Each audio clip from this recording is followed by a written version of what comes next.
My name is Savannah Carter, and this is Ayantu, and we are doing a joint presentation on assimilation and activism on education on the Warm Springs Reservation. So what we did is basically an overlap of our two topics. I am focusing mainly on the overarching scope of the evolution of education on the Warm Springs Reservation in concurrence with national policies in Native American education from about 1887 until 2014 today. And Ayantu is really focusing on activism and anti-assimilation policies, or anti-assimilation movements, specifically on the Warm Springs Reservation and nationally as well. And when we are speaking about the Warm Springs students, we are referring directly to any one tribe, the Paiute, the Wasco, or the Warm Springs tribes. We're referring to the students as a whole that come from and live on the Warm Springs Reservation in Oregon. So that's just kind of an overview of our presentation. So my thesis is I argue that the K-8 Warm Springs Academy that was recently built is a capstone achievement for the reservation, reflecting historical and national trends of self-determination and cultural preservation for the Confederated Tribes of Warm Springs that is reflected in the national policies throughout the 20th century. Hi everybody. So my thesis is in two parts. On one hand, through the use of vocational education, Christian ethics and citizenship training, and then cultural safety zones, Oregon Native American boarding schools attempted to assimilate their Native American students by instilling a sense of indebtedness on the students' part towards the U.S. government. And then on the other hand, over the course of the 30s through the 70s, student activism against these policies took many forms, mostly through student retaliation against school authorities, through community legal activism on behalf of students, through creative student activism, through literary publications such as the Chemawa American at Chemawa Boarding School, and then later through student legal activism in the form of the Indian Student Bill of Rights. And then this curriculum and these forms of student activism are evident both at the Warm Springs Boarding School and at Chemawa Boarding School, which is what I focus on in my research. And then this is a picture that was taken on our field research trip on the Warm Springs Reservation. And so to start us off, the very first act that dealt with Native American education within the American scope was the 1887 Dawes Act, and it implemented policies of strict assimilation. And the goal was essentially to eradicate any type of culture and/or indigenous language skills from the students and assimilate them into Western culture through vocational training, such as teaching students how to farm, sew, raise cattle, things of that nature. So that lasted for a while, and some changes started to come about in the 1930s in the New Deal era, and the Merriam Report was very important to that. The Merriam Report was published in 1928, and it was a report following an observation, a study of the state of Native American affairs in the United States. And what they reported was essentially the failure of the assimilation policies as put forth by the Dawes Act. And the report also recommended an increase in the number of day schools on reservations and a reduction in the number of boarding schools in order to accommodate Native students and their cultural needs better. And so that was a trend towards self-determination that did not last long, unfortunately. And as far as the Warm Springs Reservation goes during this time, the Chemawa and Warm Springs boarding schools were both up and running and served the students of the Warm Springs community. And these schools definitely followed the Dawes Act policies of assimilation and were fairly strict. And there was a day school on the reservation called Savannah Day School. It mainly served the area in which it lies on the reservation, and it was very small, and it continued to operate throughout the 20th century, but again, it was very small and usually fairly poorly funded. So. Okay. A really important piece of legislation that had a big impact on Native American life was the Indian Reorganization Act. This act decreased federal control of reservations and increased tribal self-governance. It reversed a lot of the policies that were implemented by the Dawes Act, such as the breaking up of reservation lands through the policy of allotment. And also in 1936, an IRA-inspired piece of legislation allocated money to build the Warm Springs Elementary School, which is then built in 1939. Native education policies in the 1950s and 60s are really characterized by post-World War II fear of communism. The reservation system and system of tribalism were both viewed as being collectivized systems of societal organization, and so because of that, they were seen as communist friendly. Because of this, the 1954 Western Termination Act was driven by a renewed desire to assimilate Native Americans into the capitalist mainstream. Although the Confederated tribe of Warm Springs didn't lose their federal recognition, the return to assimilationist policies in education had a big impact on students, both at Warm Springs Boarding School and at Chemawa. Okay, so 20th century Native American education, as I've found in my research, is really characterized by contradiction. So on one hand, on the part of administration, there is this contrast between a concern for students' well-being with really blatant prejudice against the students. And then there's also a contrast between students' perceptions of the boarding schools as being a place of home and a Native community with their perceptions of the boarding schools as agents of assimilation, essentially.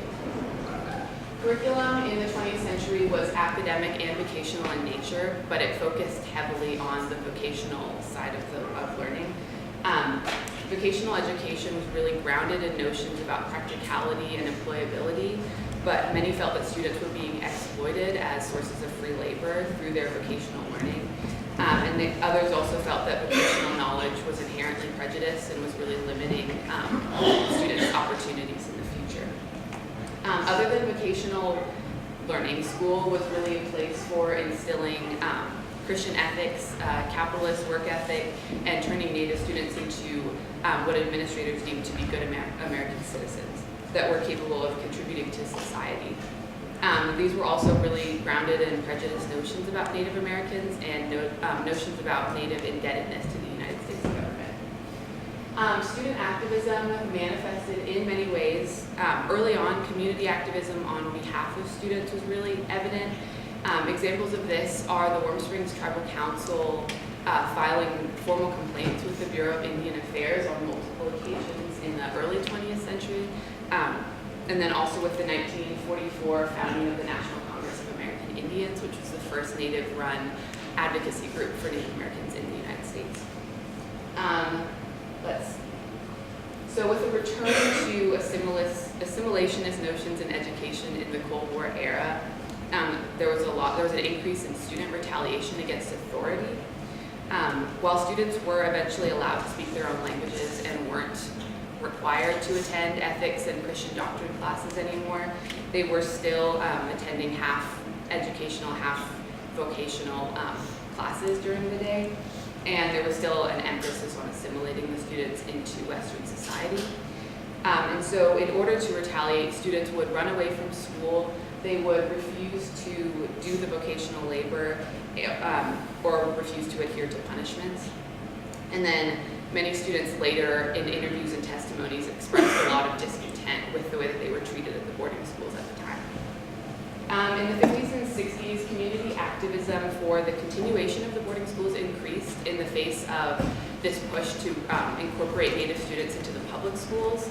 The Native community really felt that public schools didn't treat Native students as well as they were getting treated at the boarding schools. And so there was a lot of community activism to keep boarding schools running and to keep students enrolled there. And then in the 60s and 70s, in the midst of the Pan-Indian movement sort of flourishing, there was a lot more blatant student criticism and student activism of the state of Native America and Native education at the time.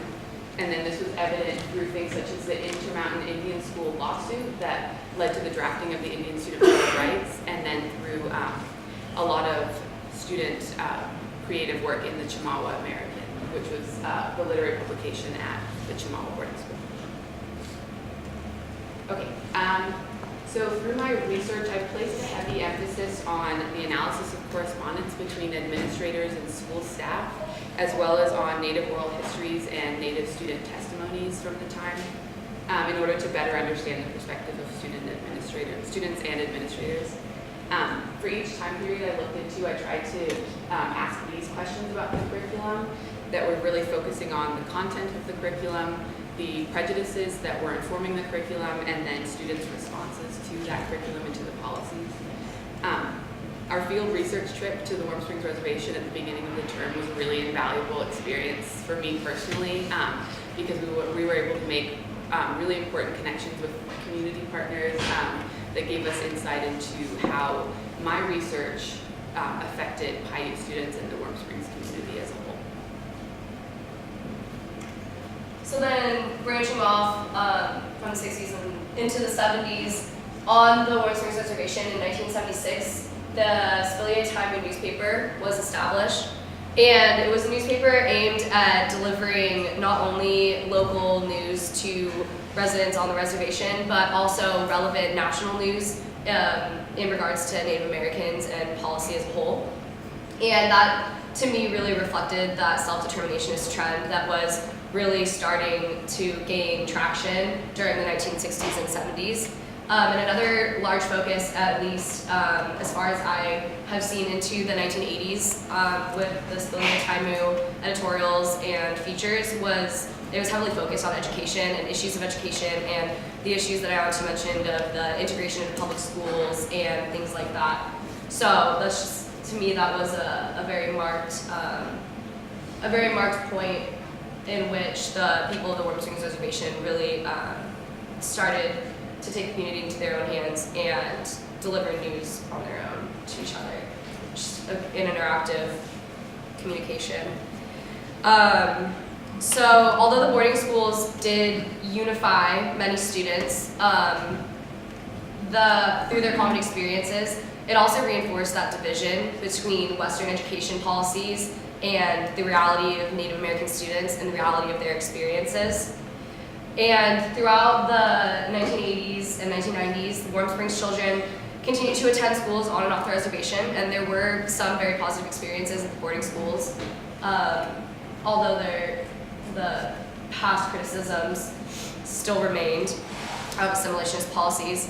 The main problems as far as education goes on the reservation were really in the elementary school, and some of these problems were teacher turnover, which kind of created a lack of an ability to integrate community into the school system, which is fairly necessary on the reservation for students. Furthermore, there was a lot of debate over cultural programs and integrating that into formal curriculum.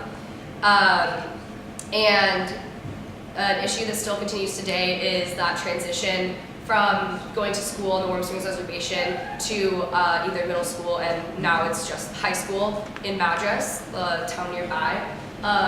And that integration into public school is a very difficult transition for students and remains to be a problem today. In the early 90s, the Warm Springs residents and the Cultural and Heritage Committee wanted to incorporate more of their indigenous culture and the language classes into formal curriculum. And so in 1994, one of the languages, Ishishkin, began to be taught at the Warm Springs Elementary School, integrated with the curriculum, so during the day. And that went on for about 9 years. They had these classes integrated. And in 2003, due to teacher and administrative dissatisfaction with the program and its results, and also in response to the No Child Left Behind Act, these programs became marginalized and were eliminated from the Warm Springs Elementary School curriculum. Parents had been fairly happy with the cultural integration, and there was some evidence that showed that it helped the students academically, but due to these administrative and staff concerns, it was eliminated from the program. And the subjects became very limited to meet federal education goals of national education at the expense of many indigenous programs, not only on the Warm Springs Reservation, but around the world, or around the nation. And then In 2011, there was a proposal made along with the Jefferson County 509G School District, of which the Warm Springs Elementary School was a part of, which was a proposal for the funding of a middle school on the reservation. Many people on the reservation objected due to the need for employment opportunities. However, a majority yes vote decided that they would build the K-8 academy on the reservation, and it was finished in 2014, so this year. And the actual construction and the collaboration of the K-8 academy facility was really a collaboration between the state and tribal governments. And part of my thesis is that I believe that this is one step closer to the modern vision of education on the reservation. Not only throughout the process did the contractor try to hire in the tribal members as part of the workforce in the construction process, but also the physical building itself was built to be a little bit more modern, more spacious, in order to kind of create a contrast between the buildings, which it was replacing the kind of older, dilapidated buildings. And they built it fairly sustainably, there's solar panels and things like that. And furthermore, there's also a community room in the school facility, which is open to the community members of the Warm Springs reservations and all three tribes.